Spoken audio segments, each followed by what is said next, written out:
Okay, I'm back. So I've already mentioned my math teachers, my English teachers, and I got a whole list of names, so please again bear with me as I continue with this. This is part two of my graduation speech.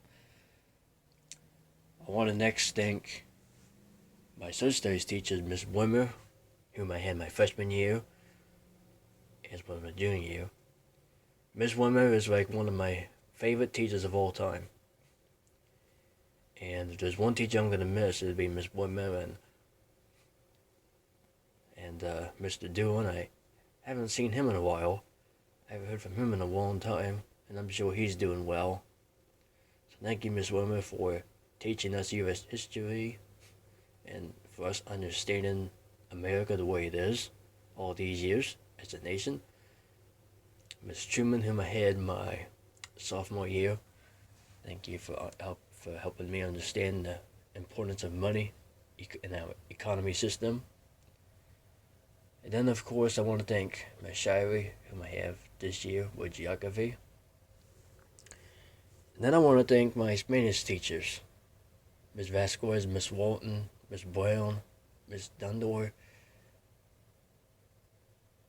All these years I've always understood English, but I never understood Spanish. And because of me understanding Spanish, because of these teachers, I've learned some stuff that I never learned before.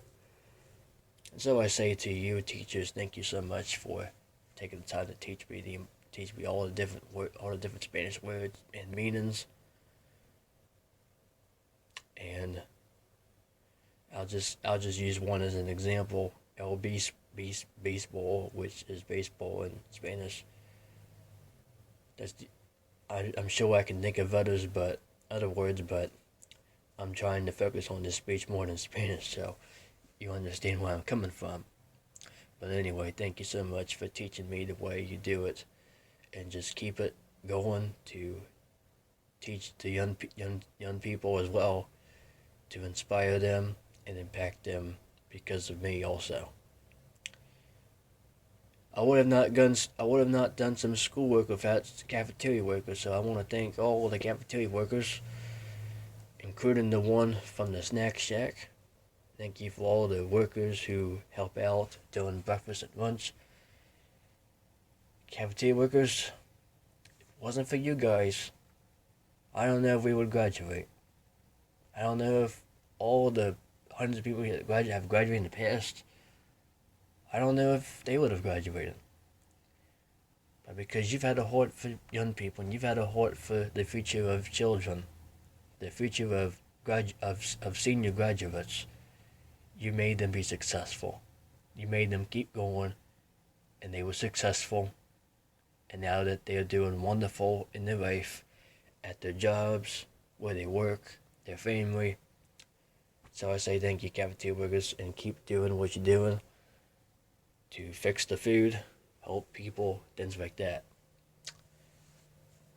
I've said all these teachers, and of course there's a list of other teachers as well. Of course, Miss Cook and Mr. Campanelli and Mr. Davis, Mr. Cork.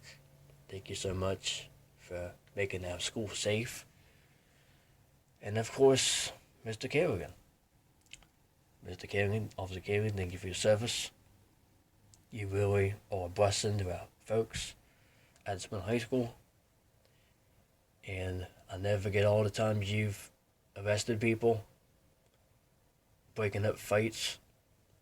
If it wasn't for you, I don't know if some of us who were graduating wouldn't be alive. And so I say to you guys, thank you so much, Kerrigan, for taking your time to making sure our school is safe positively and that there's no violence taking place. I've mentioned all these teachers because of my senior quote, and my senior quote best exemplifies my teachers and Officer Kerrigan, things like that. But here's my quote. Be nice, kind, and respectful with everyone you come across. You never know how to take your life. You just gotta be yourself. Make sure that you're nice and kind of respectful to those that you come in contact with. You never know what's going to take your life.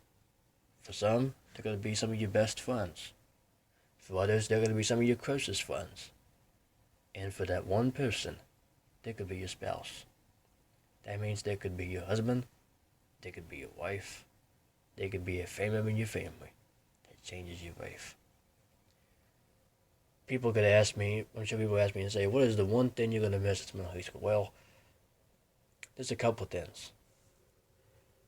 And I want to explain that as I continue with this, so please stay put and be ready for part 3.